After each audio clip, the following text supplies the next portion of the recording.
오늘 저녁에 우리에게 주실 하나님 말씀 계속해서 빌레몬서 1장 23절, 24절, 25절 세 절 말씀을 봉독하도록 하겠습니다. 신약성경 352페이지 빌레몬서 1장 23절부터 25절 말씀을 제가 봉독하도록 하겠습니다. 그리스도 예수 안에서 나와 함께 갇힌 자 에바브라와 또한 나의 동역자 마가 아리스다고 데마 누가가 문안하느니라. 우리 주 예수 그리스도의 은혜가 너희 심령과 함께 할지어다. 아멘. 이 짧은 세 절의 말씀이 오늘 밤에 빌레몬서 강해를 마치면서 우리에게 귀한 은혜를 수여해 주시는 축복의 말씀들이 되기를 주님의 이름으로 소원합니다. 지난주에 우리는 빌레몬서 강의 7번째 주로서 평안과 기쁨이라고 하는 주제로 잠시 말씀을 상고했습니다. 그리스도인들은 평안을 구하는 성도가 되어야 한다. 평강을 구해야 하는 성도가 되어야 한다. 그리스도인은 가는 곳마다 평화를 조성하는 신자가 되어야 한다. 그리고 그리스도인들은 할 수만 있으면 다른 그리스도인의 기쁨을 추구하는 신앙생활을 해야 한다라고 하는 큰 두 가지 주제를 말씀을 드렸습니다.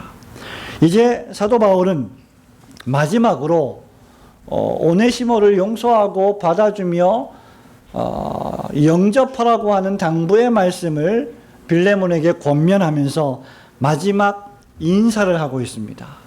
사실 우리가 오늘 밤에 읽은 이 본문의 말씀은 마지막 인사, 끝인사에 해당하는 말입니다. 저와 여러분이 편지를 쓸 때는 첫 인사가 있고 끝 인사가 있지요. 고대의 헬라 로마 시대에도 역시 사도 바울이 쓴 13개의 편지에도 역시 동일하게 문안 인사가 처음에 기록이 되고 제일 마지막에 문안 인사가 기록이 됩니다. 저와 여러분이 사도 바울이 쓴 13개의 편지 어디를 보더라도 늘 사도 바울은 교회를 향하여 개인을 향하여 먼저 문안 인사를 하고 시작을 하죠. 그리고 본론에 들어갑니다. 그리고 나서 제일 마지막에 또 마지막 문안 인사를 하며 편지를 끝맺는 것을 여러분이 잘 알고 있습니다. 어떤 의미에서 기독교는 이로 볼 때 예의 없는 종교가 결코 아닙니다. 기독교와 그리스도인들은 예의의 종교이며 예의의 사람이어야 합니다. 기독교는 인사하는 종교입니다. 안부를 묻는 종교입니다. 저와 여러분들이 예배당에 나올 때 또는 어느 가정을 방문할 때 신방할 때 상담할 때 늘 제일 먼저 시작과 끝으로 해야 되는 것이 무엇입니까? 바로 이러한 안부를 묻는 것이죠. 영적인 건강에 대한 안부, 평화로운 삶을 기원하는 안부, 이러한 것을 묻는 종교가 바로 기독교입니다. 고대 헬라 로마 시대의 편지에 보면 이 문안 인사에 해당하는 이 부분에는 크게 두 가지의 기도가 포함됩니다. 하나는 건강하기를 소원한다. 건강했으면 좋겠다. 그리고 평강이 임했으면 좋겠다. 건강과 평화로운 삶을 기원하는 것이 고대 헬라 로마 시대의 편지의 끝인사의 핵심 주제였습니다. 그러한 당시의 문화적인 배경하에서 사도 바울은 이 빌레몬서 마지막에서 역시 똑같은 형식으로 문안 인사를 올리고 있습니다. 이 문안 인사 가운데는 5명의 이름이 언급되고 있습니다. 자, 그들의 이름이 무엇입니까? 23절에 나와 함께 갇힌 자 된 에바브라, 24절에 또한 나의 동역자 마가, 아리스다고, 데마, 누가, 이 5명이 빌레몬 너에게 그리고 너의 가족에게 너에게 소속되어 있는 모든 사람들에게 안부를 묻고 있다, 인사하고 있다라고 지금 바울이 말하고 있는 것입니다.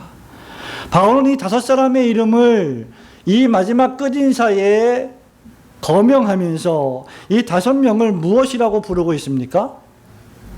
23절에 보면 예수 안에서 나와 함께 갇힌 자 된 에바브라, 그리고 또한 나의 동역자라고 부르고 있습니다. 빌레몬인 역시 바울의 동역자였죠. 그죠? 바울의 동역자였습니다. 그러나 빌레몬 이외에도 바울에게는 동역자가 많이 있었다는 사실입니다. 오늘 저녁에 이 빌레몬서를 끝내면서 나의 동역자, my fellow workers라고 하는 제목으로 잠시 몇 가지 생각하며 은혜를 받기를 소원합니다. 바울이 말하고 있는 나의 동역자, 바울이 말하는 동역자는 그리스도의 복음의 동역자가 되어야 한다는 사실입니다. 사실 나의 동역자라고 했지만 바울이 의미하는 바는 무엇입니까? 내가 섬기고 있는 하나님, 내가 믿고 있는 예수 그리스도의 복음을 위한 동역자라고 하는 의미를 담고 있습니다. 나의 동역자라고 하는 말은 내가 일하고 있는, 내가 사명을 감당하고 있는 그리스도의 복음에 합력하여 일하는 동역자들을 의미하고 있는 것이죠. 저와 여러분이 고린도전서 강해 때 잘 또 공부를 했던 것과 마찬가지로 고린도전서 3장 5절에 보면 아볼로가 누구냐? 바울이 도대체 누구냐? 바울과 아볼로와 같은 사역자들은 바로 너희들로 하여금 예수 그리스도를 올바로 믿고 예수 그리스도를 올바로 섬기게 하기 위해서 그리스도를 바르게 믿게 한 사역자이다. 동역자이다 라고 하는 표현을 쓰고 있습니다.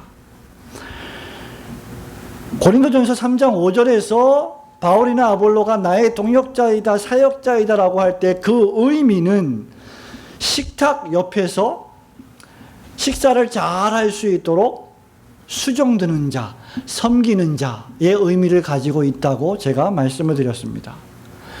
그러한 사람을 가리켜서 우리는 뭐라고 부릅니까? 식당에서 그렇게 손님들이 식사를 잘 할 수 있도록 도와주는 사람들을 뭐라고 불러요? 서버라고 부르죠. 서버의 뜻이 무엇입니까? 봉사하는 자, 도와주는 자. 그 의미를 가지고 있는 것이 바로 사역자요, 동역자입니다. 이 봉사하는 자, 수종드는 자의 의미에서 무엇이 나왔습니까? 디아코노스라고 하는 집사의 의미를 가지고 있는 직분이 나온 것이죠. 그러니까 말하자면 교회의 직분자인 집사, 특히 집사라고 하는 직분은 식탁에서 식사를 잘 할 수 있도록 다른 사람들을 위하여 섬기고 도와주는 사람들이라고 할 수 있죠. 바로 지금 그리스도 예수 안에서 사도 바울의 그리스도의 복음을 위하여 함께 동역하는 사람들, 이 사람들이 바로 그리스도의 복음을 위하여 헌신하고 희생하는 사람들이라는 말입니다. 그 사람들이 누굽니까? 에바브라, 마가, 아리스다고, 데마, 누가라고 하는 것이죠. 이 5사람의 이름을 거명하면서 이들이 그리스도의 복음의 동역자라는 사실을 바울은 말하고 있습니다. 빌레몬, 너만 나를 돕는 것이 아니다. 빌레몬, 너 이외에도 많은 사람들이 그리스도의 복음에 동참하고 있다. 이 기독교 복음 사역에 헌신하고 있다. 이 기독교 복음 사역에 힘쓰고 애쓰고 희생하고 있다. 라는 것을 빌레몬에게 알려줌으로 빌레몬에게 용기를 북돋아 주려고 했던 바울의 심정을 우리는 알 수 있습니다. 자, 에바브라가 누구일까요? 에바브라는 골로새 성도들에게, 골로새 교회 성도들에게 잘 알려져 있던 인물이었어요. 에바브라는 에베소에서 회심했고 골로새 지역으로 돌아왔습니다. 본문 말씀에 그는 바울과 함께 감옥에 갇혔다라고 했습니다. 왜 갇혔을까요? 바울과 함께 그리스도의 복음을 전하다가 로마의 법규에 의해서 로마의 감옥에 갇힌 자 되었습니다. 다시 말하면 사도 바울과 함께 그리스도의 복음 사역에 전무하다가 고난과 핍박을 당한 인물이라는 사실입니다. 말로만 그리스도의 복음을 사역을 위하여 헌신하고 희생했던 인물이 아니라 실제로 그렇게 그리스도의 복음을 위하여 일했던 사람이라는 것이죠. 여기 바울과 함께 갇힌 자라고 할 때에는 물리적으로 갇혔을 뿐만 아니라 또 영적으로 그리스도의 종이 되어 그리스도께 갇힌 자 되어 그리스도께 붙잡힌 바 되어 그리스도의 복음 사역과 함께 바울과 수종드는 인물임을 우리에게 암시해 주고 있는 것이죠. 에바브라는 주로 순회 복음 전도자의 사역을 감당했던 것으로 추정이 됩니다. 골로새서 1장 7절에 보면 바울이 골로새 교회에 편지하면서 에바브라에 대해서 이렇게 평가합니다. 이와 같이 우리와 함께 종된 사랑하는 에바브라에게 너희가 배웠나니 그는 너희를 위한 그리스도의 신실한 일꾼이요 라고 했습니다. 에바브라를 통해서 골로새 교회 너희들이 복음의 말씀을 배웠다. 말하자면 에바브라는 복음 전도자, 교사의 사명을 그 당시에 감당했다는 것이죠. 그리고 우리와 함께 종된 자가 되었다. 섬기는 자가 되었다는 것이죠. 결론적으로 너희를 위한, 성도를 위한, 교회를 위한 아주 충성스러운 일꾼이었다라고 바울이 평가합니다. 두 번째 그룹의 마가, 아리스다고, 데마, 누가 역시 골로새서 4장 10절, 14절에서 언급되고 있는 이름들입니다. 마가라고 하는 인물은 바나바의 사촌이에요. 그래서 바울과 바나바가 1차 전도 여행을 떠날 때 바나바의 사촌이 마가를 동행시켰습니다. 즉 복음 전도 여행을 떠날 때 나도 그리스도의 복음 전도 여행, 선교 여행에 그리스도의 복음을 전하는 일에 나도 동참하고 싶습니다라고 해서 바울과 그 삼촌 바나바를 따라갔던 인물이 바로 마가입니다. 뿐만 아니라 자신의 집을 예배 장소로 내놓았던 인물이 바로 마가입니다. 그는 집에서 자기 집을 많은 성도들이 하나님을 예배하는 섬김과 교제의 장소로 내놓았을 뿐만 아니라 자기 스스로 타 지역에 가서 그리스도의 복음을 그리스도의 제자들과 함께 증거하고 전도하고 선교했던 인물, 그가 바로 마가입니다.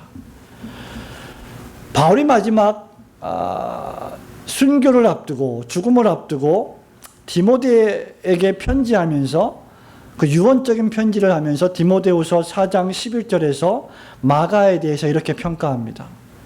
네가 올 때에 마가를 데리고 오라. 그가 나의 일에 유익하니라 라고 평가하고 있습니다. 바울이 볼 때 마가는 그리스도의 복음사역에 대단히 헌신했고 그리스도의 복음사역을 진전시키는 일에 대단히 유익했던 인물로 지금 바울은 평가하고 있는 것이죠. 얼마나 훌륭한 그리스도의 동역자들이었습니까? 세 번째 인물은 누구입니까? 누가입니다. 누가는 3차 전도 여행 때 바울과 동행했고 누가는 여러분이 잘 아시는 바와 같이 의사로서 성경의 두 책을 저술을 했습니다. 무엇과 무엇이죠? 누가복음과 사도행전. 누가는 사도 바울의 1차, 2차, 3차, 4차 전도여행과 초대교회의 모든 실상들을 자기 눈으로 목격했던 인물이고 그 스스로 선교사역을 떠났던 인물이었습니다. 그렇기 때문에 누가는 실제로 복음 전도하는 일에 자신을 투신했을 뿐만 아니라 그 모든 일들을 기록과 문서로 남김으로 후대 교회들이 모범을 보일 수 있도록 귀한 교훈을 제공한 인물입니다. 만약에 누가가 없었다면 누가복음이나 복음서에 대한 기록 또는 이 사도행전에 관한 기록들은 우리가 접하지 못했을 수도 있을 것입니다. 그만큼 누가는 교회사적으로 중대한 인물이죠. 그러나 항상 충성스러운 종들만 있었던 것은 아닙니다. 그 중에 한 인물이 누구입니까? 바로 데마라고 하는 인물입니다. 데마는 한동안 바울에게 신실한 종이었지만 후에 바울을 버리고 디모데후서 4장 10절에 보면 어디로 갔다고 했어요? 세상으로 가버렸다라고 바울이 기록하고 있습니다. 한때 바울과 함께 그리스도의 복음 사역을 위해서 열심히 헌신하다가 어느 순간 열정이 떨어지고 믿음이 식어지고 그리스도의 은혜가 사라지게 될 때 그는 실족해서 세상으로 떠나버렸던 것이죠. 그러한 인물들이 많이 존재하는 것입니다. 아리스다고 역시 골로새 교회에서 함께 예배했던 인물입니다.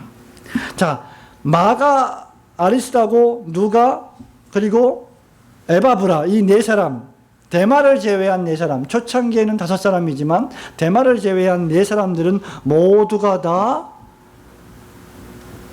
골로새 교회 성도들이었으며 그들의 집인 골로새 교회에서 모여 함께 하나님을 예배하며 동거동락했던 인물입니다. 그리스도의 복음의 동역자가 된다고 하는 것은 무엇입니까? 함께 모여서 예배한다는 것이죠. 우리가 어떻게 그리스도의 복음에 동역할 수 있는가? 함께 모여서 하나님을 찬송하고 하나님을 경배하며 하나님을 예배하는 일이 그리스도의 복음에 동역하는 일이라는 사실입니다. 그런 방식으로 그들은 그리스도의 교회 공동체를 건설하고 세워나갔습니다. 그들은 교회를 중심해서 하나님을 예배하고 하나님을 섬기며 기도하고 찬송하며 교회를 중심하고 선교여행을 떠났고 선교여행을 갔다가 다시 교회로 돌아와서 지역교회를 섬겼던 인물들입니다. 이런 방식으로 그들은 하나님의 나라를 위한 일꾼들로 성장해 갔습니다. 이들 모두의 문안을 빌레몬에게 전하면서 빌레몬 교회를 위해 수고하고 애쓰는 빌레몬을 지금 바울이 위로하고 격려하고 있는 것입니다. 빌레몬, 네가 수고하고 애쓰는 그 헌신과 희생을 내가 잘 알고 있다. 그러나 하나님의 나라와 하나님의 교회를 위하여 희생하고 헌신하는 일은 비단 너만 하는 것이 아니다. 에바브라도 있다. 마가도 있다. 누가도 있다. 아리스다고도 있고 데마도 있다. 이 모든 사람들이 너에게 격려하고 용기를 불어넣으며 너에게 인사를 한다. 그러니 힘을 내라. 그리스도의 복음에 계속해서 천착하고 그 복음 사역에 동역하는 하나님의 사역자가 되어라 라고 지금 바울은 마지막 인사를 하고 있는 것입니다. 사랑하는 성도 여러분, 저와 여러분은 그리스도의 복음의 동역자로 부르심을 받은 줄 믿으시기를 축원합니다. 그리스도의 복음의 동역자가 된다는 것은 비단 신학교를 공부하고 신학교를 졸업하고 전도사가 되고 강도사가 되고 목사가 되어서 설교자가 되어서 선교사가 되어서 선교사 목사들만 하는 사역은 결코 아닙니다. 그리스도의 은혜로 구원을 받은 모든 신자들은 엄밀한 의미에서 그리스도의 동역자입니다. 하나님은 우리를 그리스도의 복음의 동역자로 불러주셨습니다. 그렇다고 하면 하나님께서 우리의 영적인 목양자로 주신 또 설교자로 주신 주의 종들과 함께 협력하여 그리스도께서 우리에게 맡겨주신 그의 몸된 교회와 그의 나라를 위하여 헌신하고 희생하며 교회 공동체를 든든히 세워가고 그 결과 하나님의 나라를 확장하는 일에 헌신하는 성도들이 되어야 할 줄로 믿습니다. 나의 동역자 두 번째는 무엇입니까? 바울의 동역자들에게는 그리스도의 은혜가 있어야 한다라는 것을 교훈해 주고 있습니다. 25절 말씀을 다 함께 읽어보도록 하겠습니다. 시작. 우리 주 예수 그리스도의 은혜가 너희 심령과 함께 할지어다. 아멘. 아멘. 지금 바울은 편지를 마감하면서 빌레몬과 빌레몬에 속한 모든 사람들에게 축복의 인사를 하고 있습니다. 그 축복의 인사의 내용이 무엇입니까? 우리 주 예수 그리스도의 은혜가 너희 심령과 함께 할지어다 라는 것입니다. 설교를 시작하면서 제가 말씀드렸다시피 고대 로마와 헬라 시대의 편지의 문안 인사의 끝은 두 가지로 구성되어 있다고 했습니다. 하나는 무엇이었습니까? 건강, 육신의 건강. 또 하나는 평화로운 삶. 그것이 일반 서신의 문안 인사의 내용입니다. 그러나 바울 서신의 문안 인사의 내용은 무엇입니까? 주 예수 그리스도의 은혜가 너희에게 있을지어다라고 하는 것이었습니다. 바울은 이것을 축원하고 있죠. 축복하며 기도하고 있습니다. 주 예수 그리스도의 은혜가 너희 심령과 함께 할지어다라고 축복을 올리며 기도하는 것입니다. 여기 너희라고 하는 말은 빌레몬뿐만 아니라 그의 집에서 정기적으로 모이는 교회를 가리킵니다. 2절 말씀을 보십시오. 및 자매 아비아와 및 우리와 함께 군사된 아키뽀와 내 집에 있는 교회에게 편지하노니. 3절에 하나님 우리 아버지와 주 예수 그리스도를 쫓아 은혜와 평강이 너희에게 있을지어다 라고 바울이 기록하고 있습니다. 그렇기 때문에 빌레몬의 집에서 정기적으로 모이는 교회 전체를 향해서 바울이 말하고 있습니다. 바울은 빌레몬과 빌레몬 교회 전체를 향하여 예수 그리스도의 은혜를 축복했습니다. 그는 그리스도의 은혜로 시작해서 그리스도의 은혜로 마치고 있습니다. 저와 여러분이 사도 바울의 13개의 편지를 아주 엄밀하게 읽는 독자라고 한다면 이것을 간파해내야만 합니다. 여러분이 어느 사도 바울의 편지를 읽더라도 바울은 시작하는 인사에서 그리스도의 은혜를 말합니다. 그리스도의 은혜로 시작합니다. 그렇죠? 그리고 편지를 마감할 때도 역시 그리스도의 은혜로 마감하고 있습니다. 바울은 은혜로 시작해서 은혜로 진행하다가 은혜로 마치고 있는 것입니다. 바울 신학의 핵심 주제 가운데 하나가 무엇입니까? 바로 은혜와 평강입니다. 그 가운데서도 지금 은혜가 가장 중요한 것으로 대두되고 있죠. 바울은 예수 그리스도의 은혜가 그리스도인의 심령과 함께 있기를 축복하고 있습니다. 저와 여러분의 심령 속에 그리스도의 은혜가 있기를 기도하고 있는 것이죠. 사랑하는 성도 여러분, 신자에게 필요한 가장 중요하고도 시급한 축복이 있다고 하면 그것은 바로 은혜이어야 합니다. 평생 동안 하나님을 섬기고 하나님을 예배하고 경배하는 사람에게 가장 중요한 한 가지 축복을 우리가 기도해야 된다고 하면 그 기도의 내용은 다른 것이 아니라 그리스도의 은혜이어야만 한다는 겁니다.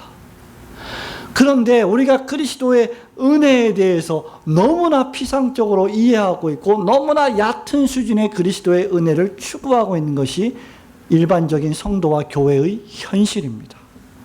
은혜가 무엇입니까? 라고 물으면 잘 대답을 하지 못합니다. 심지어 신학생들조차 은혜가 무엇인지 은혜의 깊이에 대해서 그 영광스러움과 그 풍성함에 대해서 잘 설명하지 못합니다. 성도 여러분, 저와 여러분이 인생을 살아가면서 소유하고 있는 많은 것들이 있는데 저와 여러분에게 다른 것이 다 있는데도 불구하고 그리스도의 은혜가 없다면 제 말을 믿으십시오. 그는 가장 비참한 인생이 될 것입니다. 세상적으로 볼 때 모든 것을 다 가지고 있다 하더라도 그리스도의 은혜를 모르거나 그리스도의 은혜를 경험하지 못했거나 지금 그리스도의 은혜로 살지 않는다면 그는 비참한 인생입니다. 그러나 반대로 다른 것이 좀 부족해도 은혜가 있다면, 그리스도의 은혜를 경험하고 있다면, 지금 내 안에 그리스도의 은혜가 역사하고 있다면 그는 행복한 사람입니다. 저와 여러분이 다른 것이 좀 부족해도 그리스도의 은혜가 있어야 됩니다. 왜냐하면 은혜 하나로만 그리스도인은 만족할 수 있기 때문입니다. 그 은혜가 그리스도인에게 족하기 때문입니다.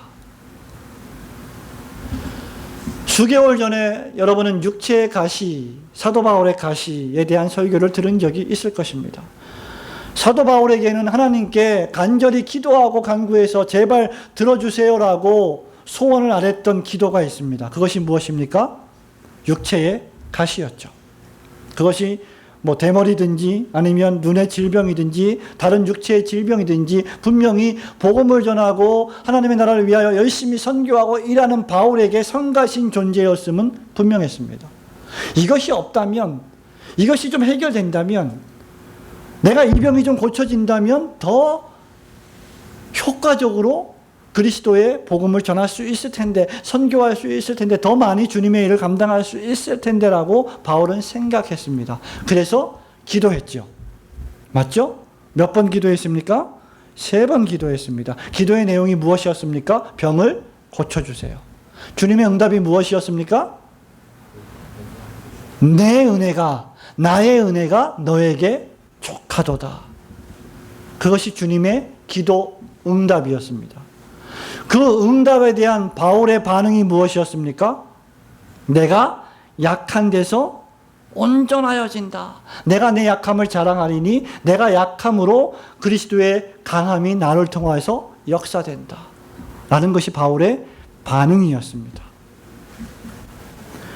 여러분, 그렇다고 하면 육체적인 질병의 치유보다 더욱더 시급하게 신자에게 필요한 것은 무엇입니까? 그리스도의 은혜라고 하는 사실입니다. 그것을 경험하고 있으면 육체의 질병 가운데서도 그는 기쁨을 누릴 수 있고 자유할 수 있는 거죠. 그러나 건강하더라도 아무 문제가 없는 외면적으로 화려한 삶을 산다고 하더라도 그리스도의 은혜가 없다면 그의 인생은 기쁨과 평안과 즐거움의 인생이 될 수가 없다는 것입니다. 은혜가 없으면 하나님의 섭리를 모릅니다. 은혜가 없으면, 신자에게 은혜가 떨어지거나 은혜가 없어지면 하나님의 뜻을 모르고 매사에 불평하게 되어 있습니다. 그리스도의 은혜에 내가 깊이 잠겨 있지 못하면 매 순간순간 그는 절대로 감사할 수 없습니다. 은혜 안에 잠겨 살지 못하면 그는 감사할 수 없는 것이죠. 성도 여러분, 은혜가 무엇입니까? 은혜는, 그리스도의 은혜는 하나님께서 당신의 택한 자녀들에게 주시는 가장 근원적인 축복입니다. 하나님께서 저와 여러분에게 주시는 가장 근본적인 축복이 은혜라고 하는 거예요. 그렇다고 하면 저와 여러분이 간구해야 할 가장 큰 축복의 내용도 역시 은혜이어야 합니다.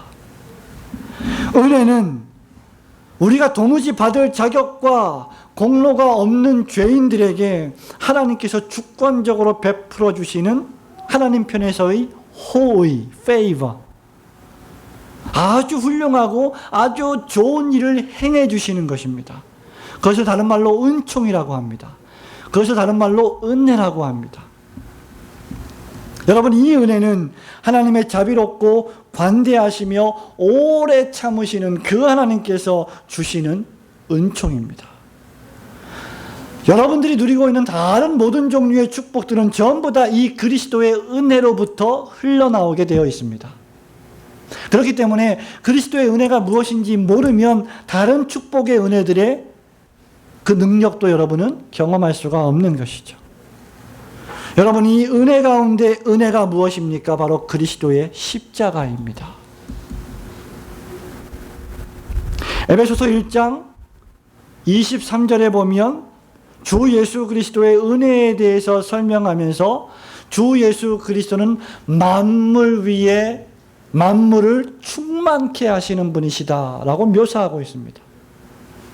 모든 만물에게 충만함을 제공해 주시는 분이 주 예수 그리스도다라는 말입니다.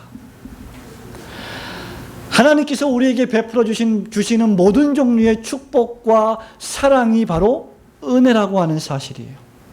저와 여러분이 그리스도의 십자가의 은혜를 깨닫고 영접하고 그것을 경험한다고 하면 저와 여러분은 하나님이 여러분에게 주실 수 있는 가장 최고의 사랑, 가장 최고의 축복을 누리는 것이죠. 이 은혜가 어떻게 묘사되어 있습니까? 예수 그리스도의 십자가가 가장 큰 은혜 가운데 은혜라고 했는데 이 은혜를 우리는 어떻게 이해해야만 하겠습니까? 요한복음 1장 14절을 보시기 바랍니다. 말씀이 육신이 되어 우리 가운데 거하심에 우리가 그 영광을 보니 아버지의 독생자의 영광이요, 그 다음 은혜와 진리가 충만하더라. 16절 말씀을 읽어볼까요? 시작.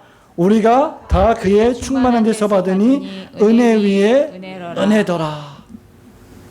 무슨 말입니까? 예수 그리스도께서 육신의 몸을 입고 이 땅에 오셔서 날 위하여 십자가에서 돌아가 주신, 피 흘리시고 살을 찢기신 그 구속사역을 믿고 경험하는 자는 은혜를 체험하는 자라는 사실이죠.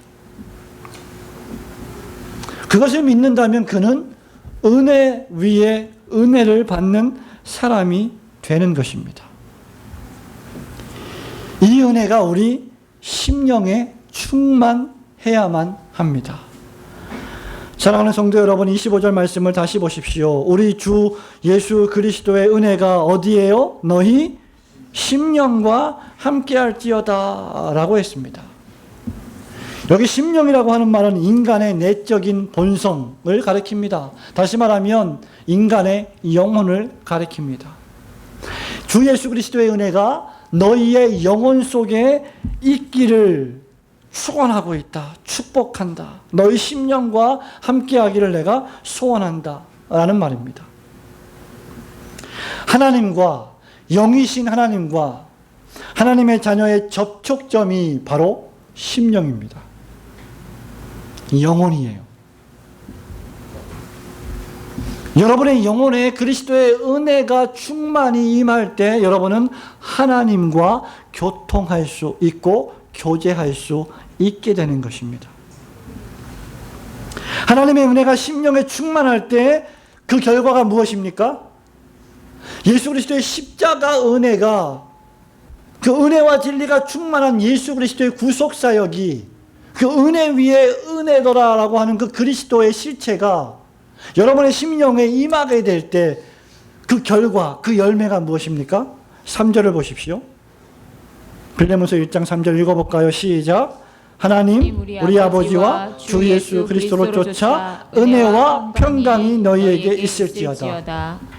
주 예수 그리스도의 은혜가 우리의 심령에 충만히 임하게 되면 그 결과 무엇이 발생하느냐? 그리스도의 평강이 임하게 됩니다. 하나님의 은혜가 심령에 충만할 때 신자의 마음은 평강으로 가득 차게 되죠. 바울이 말하는 이 평강은 하나님이 베푸시는 은혜의 결과입니다. 그래서 은혜 받은 자는 그 상태가 어때요? 평강한 거예요. 평안한 거예요. 땅들이 변하고 물결이 일어나 산 위에 넘치더라도 그리스도의 은혜를 충만히 경험하고 있는 신자는 당황하지 않고 평안한 것입니다. 평화로운 것입니다. 이 은혜가 빌레몬과 그의 집에 충만하게 임하기를 바울은 축복하며 기도했습니다. 이 은혜가 빌레몬에게 필요한 이유가 무엇이었습니까? 바로 이 은혜가 있어야 빌레몬은 자신의 육신적인 원수, 자신에게 악을 행했던 나의 대적자 오네시모를 용서할 수 있었던 것입니다.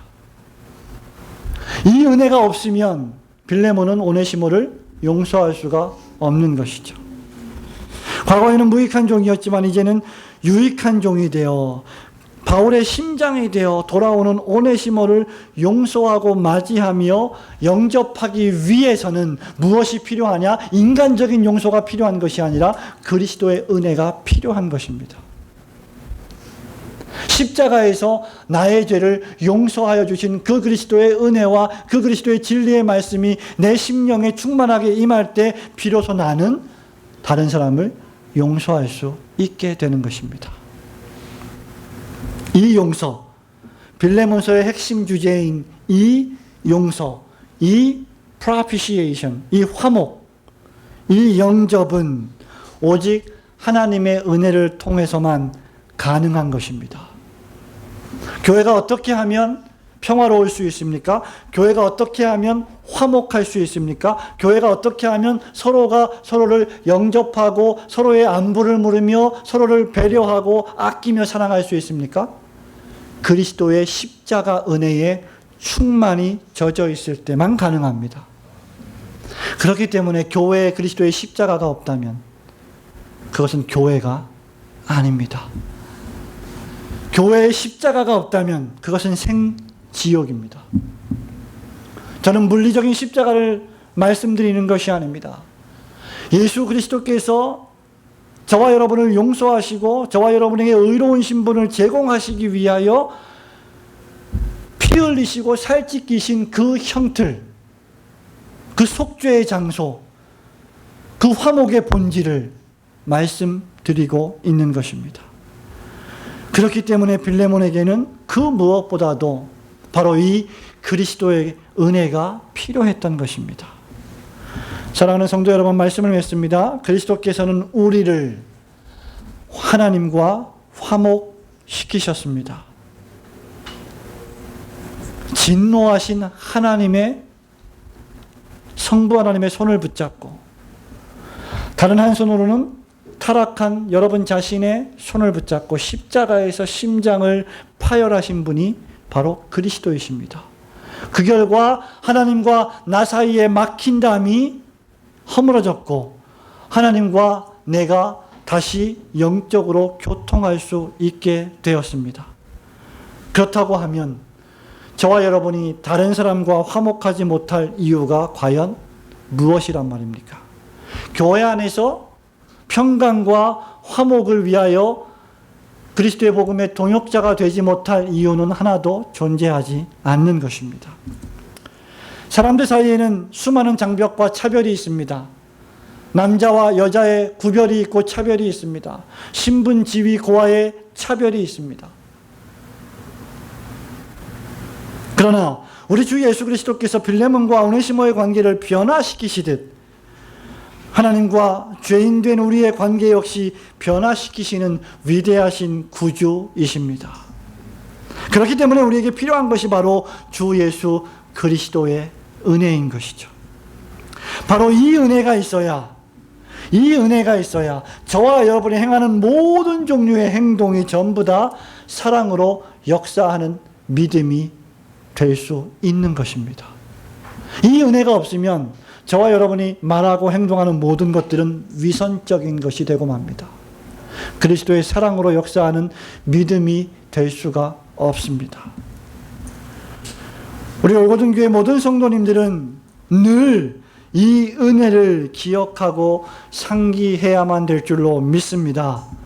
참된 신자들은 이 하나님의 과분하고도 결코 받을 자격이 없는 우리에게 베푸시는 놀라운 호의와 은총을 늘 기억하고 계속 경험해야만 합니다. 왜냐하면 그것만이 우리가 이 죄악된 세상에서 죄와 사망의 이 시면 속에서 해방받고 구원받을 수 있는 유일한 살 길이 되기 때문입니다. 그리스도의 은혜로 충만하여 그리스도의 복음의 동역자가 되어 주님이 오시는 그날까지, 아니 여러분의 생명의 호흡이 다하는 그날까지 하나님께서 여러분에게 맡기신 그리스도의 복음 사역에 헌신하고 진력하시는 성도님들이 되시기를 주님의 이름으로 축원합니다.